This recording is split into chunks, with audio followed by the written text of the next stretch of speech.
앨런과 거의 이야기를 마쳤을 무렵이었다. 우리가 바라보던 그림족자가 바람에 흔들리듯 휘릭하고 움직였다. 바람 한 점 없는 전시장 안에 걸린 족자가 흔들릴 일이 없다. 잘못 본 것일까 싶어 눈을 크게 뜨고 다시 그곳을 살폈다. 이상한 낌새를 느낀 것인지 앨런도 하던 말을 멈추고 그림을 응시했다. 뭐지 저게? 개구리야 사람이야? 앨런이 외마디 소리를 질렀다. 족자 뒤에서 검은 형체가 튀어나온 것이다. 순간 어디선가 나타난 영혼 열댓 명이 그를 쫓기 시작했다. 적막하던 박물관 안에서 난데없는 추격전이 시작되었다. 모두가 죽어라 달리고 있지만 발소리는 나지 않는 기이한 풍경이 이어진다.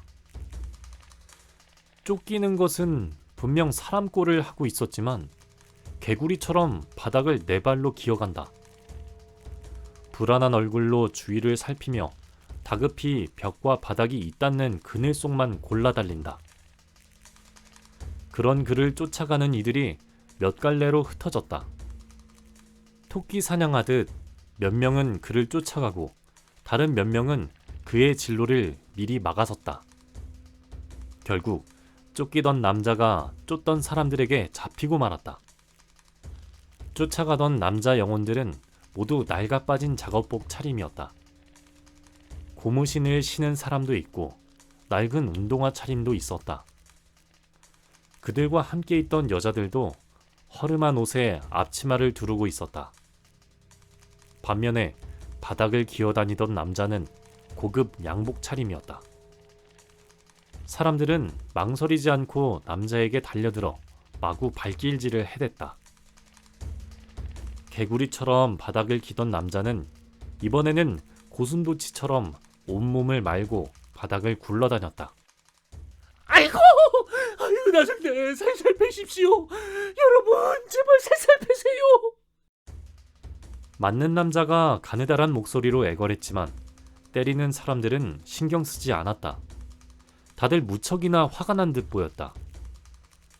발길질에 주먹질, 이빨로 물어뜯기를 한참이나 하고 난 후에도 분이 사그라지지 않는 듯 씩씩거린다. 그중 남자 한 명이 목청을 높였다. 이번에는 저승사자가 올 때거정 놓치면 안 돼요. 접대도 봐달라니께 맵약해져서 망설이는 새 놓쳤자뇨. 오늘은 끝장을 봐야 쓰겄어. 그 말에 남자는 다 죽어가는 소리를 냈다. 아이고 선생님들, 한 번만 봐주십시오. 제가 잘못했습니다. 속이 풀릴 때까지 두들겨 패든 물어뜯든 마음대로 하십시오. 제발 저승사자만은 부르지 말아요. 우리들 다 잘해보려다가 이렇게 된 거 아닙니까? 뭐시여? 잘해보려고? 주둥이로 떠든다고 다 말인 줄 알아?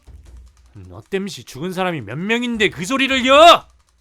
에라 이 쌍놈의 새끼야! 남자는 또 한 차례 먼지나게 두들겨 맞는다. 비명소리와 욕짓거리가 난무한다. 종이가 찢어지듯 빛이 허공을 갈랐다. 한데 엉켜 몸싸움 중이던 사람들 한가운데로 거대한 칼을 거머쥔 남자가 나타났다. 잘 닦여 반질거리는 은백색 투구에 등에는 땅에 끌릴 만큼 긴 망토를 둘렀다.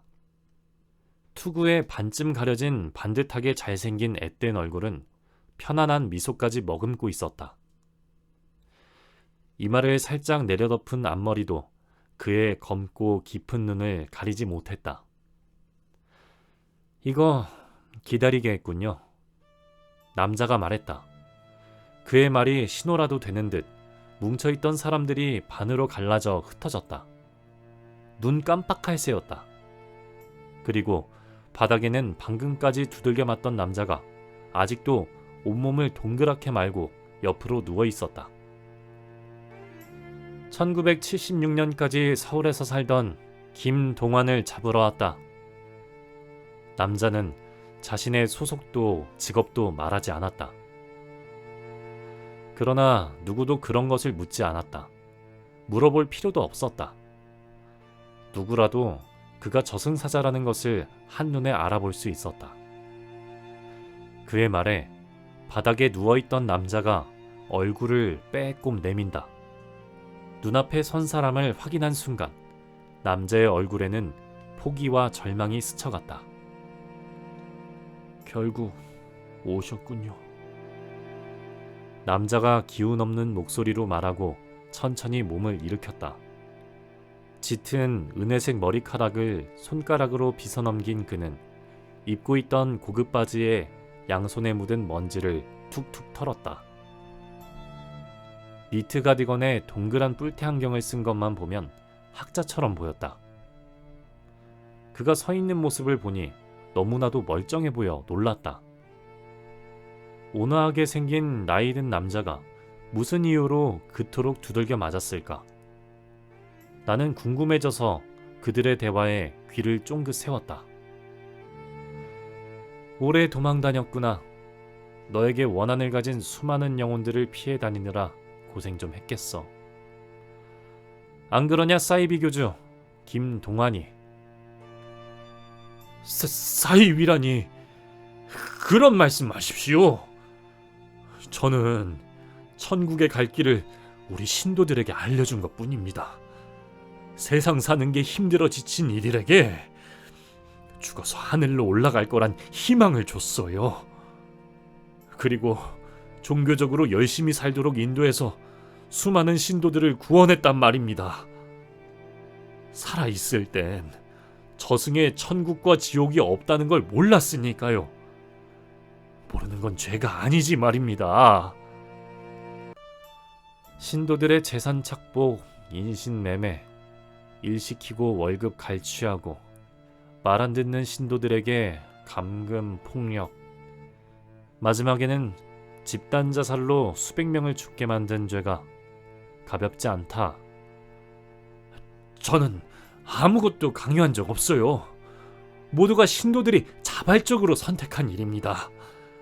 저는 아무도 죽이지 않았습니다. 바득바득 자신의 무죄를 주장하던 남자가 결국 저승사자 앞에서 무릎을 꿇고 애원했다. 제발 저를 소멸시키지만 말아주십시오. 시키는 대로 뭐든 하겠습니다. 사과하라면 하고 두들겨 맞으라면 맞겠습니다. 저승에 와서 단 한순간 마음 편한 적이 없었습니다. 지은 죄가 많아서 취직도 안 되었고 언제 어디서 피해자들이 나타나 저를 두들겨 팰까봐 괴로운 날들이었습니다. 그렇지만 소멸될까 두려웠던 것에 비하면 아무것도 아닙니다. 그러게 착하게 살지 그랬느냐. 살아있을 때 죄를 짓지 않을 선택권은 너에게 있었다. 갈림길에서 나쁜 쪽으로 선택한 것은 다름 아닌 너 자신이었다. 이승에서나 저승에서나 쓸모없는 영혼, 다른 영혼을 해하고 괴로움을 준 영혼, 다른 영혼이 죄짓게 했던 영혼, 너는 이 세상에서 소멸될 것이다. 저승사자가 들고 있던 칼을 뽑았다. 번쩍하며 엄청난 에너지가 쏟아져 나왔다. 하늘 어딘가에서 시작된 에너지는 칼 중심을 향해 이어졌다. 그리고 그 칼이 눈앞의 남자를 향했다. 남자는 죽어라 내빼기 시작했다. 개구리처럼 바닥을 기어달리고 쥐처럼 구석을 향해 뛰었다. 그러나 저승사자가 한 발 빨랐다. 휙 허공으로 날아오른 그가 남자 앞을 막아섰다. 휘황한 그의 은백색 망토가 휘릭 허공을 갈랐다. 나비처럼 가볍게 하늘로 떠올랐다가 꽃잎처럼 바닥에 착지한다. 휘두르는 칼이 정확히 남자를 베었다. 춤추는 것 같다. 넋을 놓고 있던 앨런이 탄식했다. 베어진 남자는 서서히 안개로 변했다. 할 일을 마친 저승사자는 자신의 키만큼이나 거대한 칼을 가볍게 휘둘러 칼집에 넣었다. 무표정한 얼굴로 자신이 베어버린 남자가 수증기로 변해 소멸하는 모습을 차분히 바라본다. 우리는 그의 모습에 압도당한 나머지 구석에 숨어있던 것도 있고 몇 걸음이나 앞으로 나온 것도 모르고 있었다. 저승사자는 넋이 빠진 우리를 발견하고 물었다. 너희들은 박물관 귀신 무서원들이냐? 네, 그렇습니다. 박물관에는 오래된 물건이 많다. 오래된 물건에는 그 주인의 상념도 함께하는 법. 죄 짓고 숨어드는 영혼이 많은 곳이다. 앞으로도 오늘 같은 일이 종종 있을 테니 너희들은 항상 준비되어 있어야 할 것이다. 대답하려니 목이 잠겨서 목소리가 잘 나오지 않는다. 감격에 겨운 것은 앨런도 마찬가지인 모양이었다. 그도 대답 대신 꺽꺽 소리만 낸다. 대답이 시원치 않자 저승사자는 고개를 돌려 우리를 쏘아보았다. 눈빛이 형용할 뿐 투구에 가려진 얼굴은 표정이 보이지 않는다. 저도 저승사자가 되고 싶습니다. 나도 모르게 대답해버렸다. 저도 그렇습니다. 저승사자 크 되고 싶습니다. 둘이 차례대로 대답하자 저승사자가 불쑥 그의 칼을 내밀었다. 이 칼을 들고 걸어봐라. 키 작은 녀석 너부터. 부르는 대로 나서서 거대한 칼을 받아들었다가 다리가 휘청한다. 무시무시한 무게다. 칼을 들고 걷기는커녕 그대로 무릎을 꿇고 땅에 넘어지고 말았다. 다음 차례로 지명된 앨런도 마찬가지였다. 그나마 앨런은 나보다 체력이 좋은 모양으로 넘어지지 않고 잠시 버텨냈다. 저승사자가 되려면 체력부터 길러야겠구나. 저승사자는 간단한 충고를 뒤로한 채 칼을 다시 받아들었다. 체력을 어떻게 길러야 하는지 저희들에게 방법을 알려주십시오. 부탁드립니다. 앨런이 무릎을 털썩 꿇으며 애원했다. 멀뚱히 서있던 내 팔을 잡아당겨 내 무릎까지 꿇게 한다. 방법은 없어. 걷기부터 다시 배우는 수밖에. 저승에서는 몸으로 움직이는 것이 아니다. 생각으로 영혼을 움직이는 기술을 새로 배워야 해. 저승사자는 우리가 딱해 보이는 듯 이마에 세로주름을 잡았다. 무엇이든 말씀만 해주시면 배우겠습니다. 열심히 공부해서 저승사자가 될 수 있다면 최선을 다하겠습니다. 우리가 한 목소리로 대답했지만 저승사자는 망설이는 듯 한동안 생각에 잠겨 있다가 물었다. 그럭저럭 지내다 보면 승진도 하고 영패 25개를 모아 환생할 수 있어. 모두가 가는 쉽고 편한 길이 있는데 굳이 험난한 길을 가려는 이유가 무엇이냐? 환생 같은 건 관심 없습니다. 다시 태어나 만나고 싶은 사람도 해보고 싶은 것도 없습니다.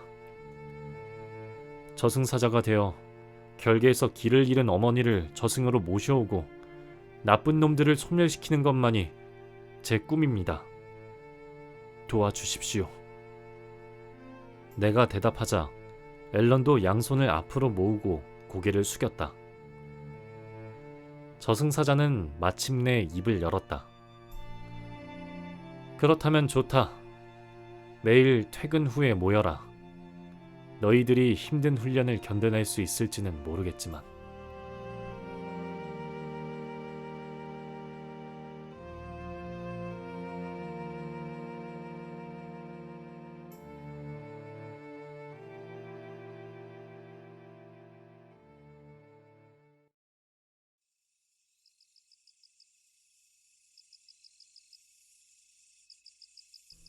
그날 저녁 우리는 총알같이 퇴근 도장을 찍고 다시 돌아왔다.